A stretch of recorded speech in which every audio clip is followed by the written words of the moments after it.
Mas assim, já que você citou um pouco, Vitor, sobre os princípios básicos da fé, você poderia nos dizer, então, quais são as heresias que, ao longo da história do cristianismo, foram as mais relevantes, mais famosas, que, de alguma forma, tiveram o maior manifesto das pessoas, de maior taxa de adesão? Quais são as heresias mais famosas da história da igreja, por exemplo? A gente tem quantas horas de podcast? É. Quer começar de trás para frente? Como é que é? Vamos lá de trás, né? Uma das mais proeminentes ali no início da igreja foi o gnosticismo, Uhum, né? Aonde a ênfase deles é que a matéria era má, né? E com isso se negava a, a vinda de Jesus, né? Como homem, o Deus sendo homem. Inclusive, a Epístola de João, ela existe muito por conta dessa heresia. Então, você percebe algo interessante, né? Assim, você tem um livro na Bíblia, na verdade são vários, mas especificamente esse existe porque uma heresia estava ganhando força. Tem uma coisa interessante na Epístola de João, você percebe um tom de afeto dele, né? De carinho, é uhum. sempre filhinhos, Sim. filhinhos. É a Epístola do Amor, né? Que alguns chamam. Vocês vão perceber também que quando a gente estuda o grego, grego é muito chato. Queria deixar isso registrado. Grego é chato demais. Mas quando a gente... Meu negócio é língua estranha, né? Mas quando a gente estuda o grego, sempre é recomendado começar a leitura do grego na Epístola de João. Por quê? É aquela linguagem mais prática, mais acessível.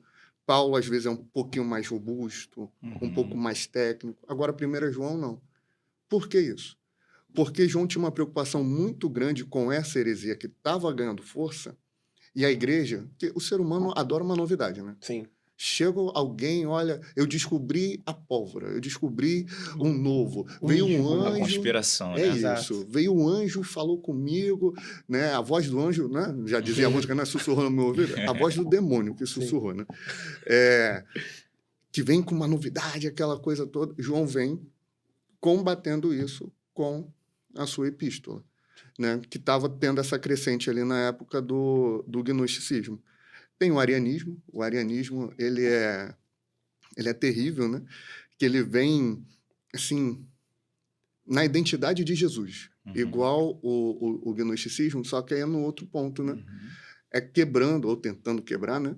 A doutrina da sua divindade, né? E colocando em xeque mais outras questões ali. E a epístola de João também serve para isso. O primeiro versículo, no que temos ouvido, no que temos crido, no que temos visto, no que temos tocado, Tocado, sim. né? É Uhum. justamente para mostrar, olha, ele existiu. Ele existiu como Deus, feito homem. Então, você vai perceber nessas heresias o cuidado, nesse caso aqui, do apóstolo João, Sim. para comunicar isso para a igreja. Por que eu estou dando ênfase nisso? Porque eu tenho algumas pessoas que vão me acompanhar, né? Alguns são um pouquinho mais enérgicos, que querem a minha morte.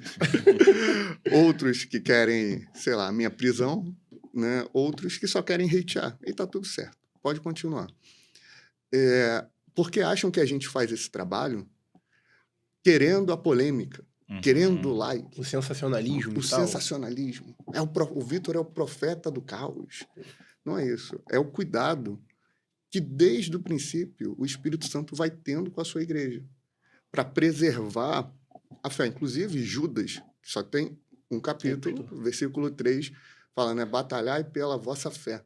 Então, a gente tem que ter esse cuidado. E a gente percebe isso na Epístola de João, percebe isso em Colossenses, que também Ele existe é a por imagem do conta... Deus invisível. Exato, sim. Exatamente. Isso. Existe justamente para preservar essa fé em relação ao gnosticismo, arianismo, e por aí vai. Só fazendo um parênteses aqui rapidinho, Claro, Vitor, e eu bebo água. antes de devolver a palavra, eu acho que nessa mesma seara tem um ponto muito importante, meu amigo, que as pessoas têm hoje em dia uma figura muito conhecida que é o apologeta. O apologeta, ele sempre está em voga nas discussões, quando a gente vai falar com um ateu ou com outro tipo de grupo divergente assim que a gente pode enxergar em relação à nossa fé. Só que existia desde os primórdios na igreja, na tradição bíblica, uma figura que pouco é falada hoje, que são os polemistas, né? Que Sim. são pessoas que combatiam a heresia por dentro das igrejas.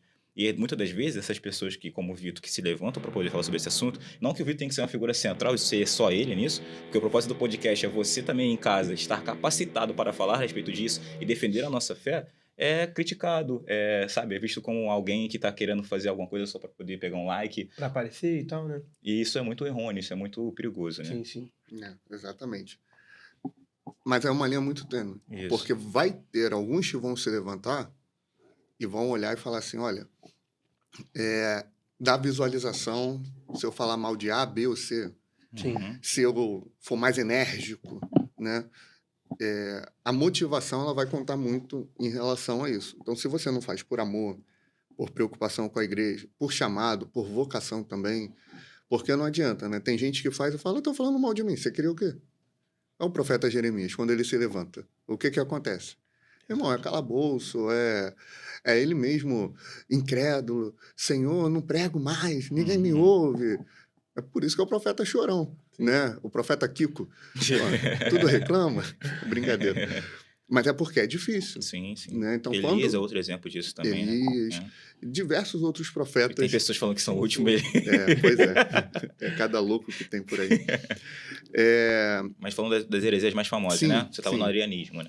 Tem o liberalismo teológico. Muito importante, né? Esse daí é importante para o mal, né? E esse tem arrumado espaço aí. Esse daí- Encontrado Mas é muito espaço. importante discernir isso, porque as pessoas escutam liberalismo teológico e acham que é alguma coisa a ver com a política. E não necessariamente, né? Na verdade, Outro não, tipo- nada a ver. Nada a ver. Tem a ver com Hegel, mas enfim. A gente percebe muito o liberalismo Uhum. quando se pega o texto bíblico, né, e tenta torcer ele. Você tem um milagre na Bíblia que está descrito como milagre. E eles vão distorcendo. Não foi bem assim. Eu me lembro de uma pregação bem antiga, ela é de 1996, do pastor Josué Irion. Não sei se vocês já viram. Que ele fala do satanismo na Disney e missões. Né? Ah, acho que já ouvi alguém comentando sobre isso Uhum. já. Você já viu eu isso. comentando Acho isso? que então deve ter sido isso. Nessa pregação tem muita coisa ali que eu não concordo, né? Mas ele traz um ponto que é interessante com a filha dele. Eles estavam numa igreja, né, que é a presbiteriana. Eu não considero seita, tá? Só para deixar Sim. claro. Só que não é porque não é seita que não tem hereges lá dentro. Sim, Na ponto Assembleia de importante. Deus, Importante Exato. também. na Batista, Sim. né? Não é porque ali não é uma seita que não Exato. vai ter A um convenção herege. inteira não é uma seita, mas isso não necessariamente Mas eu posso impacta nas dizer pessoas individualmente. o mesmo do inverso? Se eu classificar alguma coisa como seita, só abrindo mais um parênteses aqui, tá? Uhum. Perdoe se a gente está abrindo muitos leques. Não, não. Tranquilo. Mas se eu classificar algum grupo como seita, também posso dizer que não há todo mundo ali é um herege? Posso dizer isso? Eu acredito que sim. Uhum. Né? E a pessoa não sendo herética, vai acontecer mais ou menos o que aconteceu com Paulo. Entendi. O Espírito Santo vai, de alguma forma, tirar aquela pessoa de lá. Uhum. Entendeu? Sim. Mas, no exemplo do Josué Irion, da Sim. filha dele, ela foi para a escola bíblica das crianças, aí ela aprendeu lá com a professora presbiteriana, mais uma vez, enfatizando. Porque Não gostam de estou- pegar. Não estou dizendo que o presbiterianismo é heresia. Pelo contrário, se a gente for falar dos maiores pregadores hoje, Sim. entre eles, você tem o Hernandes Dias Lopes, você tem o Augusto Nicodemos. Sim. Né? Que o erro deles é acreditar que os dons cessaram, mas tudo Sim. certo. Então, ela estava lá na aula, na escola bíblica, e a professora ensinou que o mar vermelho ele não abriu. Ele tem uma região em um horário, em um dia, que ele fica bem raso. Aí ficou fácil de Aí andar. ficou fácil. Aí atravessou. Aí ela foi falar, papai, aprendi hoje, toda feliz. Nossa. Inclusive, fica um recado aí aos pastores queridos, amados. Não coloca qualquer um para Isso é fazer importante. serviço na igreja. Você tem que selecionar. Para de querer prender as pessoas, tá certo? Porque tem um dízimo alto, tem uma oferta gorda. Para de fazer isso. É, inclusive, estratégia do pessoal da esquerda, né? Infiltrar mulheres Exatamente. na igreja para dominar as escolas bíblicas com as crianças. Então, toma cuidado. Mas vamos voltar. Sim. Eu não me aguento, tá? Não, Vocês me você desculpem. vai embora, você faz o que você quiser. Então, ela voltou toda feliz. Ó, aprendi isso, pai. Aí ele, você vai lá amanhã não, semana que vem, e vai falar para ela, se não teve um milagre de Deus abrir o mar e deixar ele seco, então ocorreu um outro milagre. Aí ela, como, papai? Como é que eles se afogaram no mar raso? Nossa. Então, ou foi milagre de uma forma, Ou foi ou milagre foi de outra. Não dava para Não tem correr. pra onde correr, né? Sim. Então, o liberalismo teológico, ele vai trazendo em xeque a veracidade das escrituras muito nas questões do milagre, a ressurreição literal de Exato. Jesus, e por aí vai.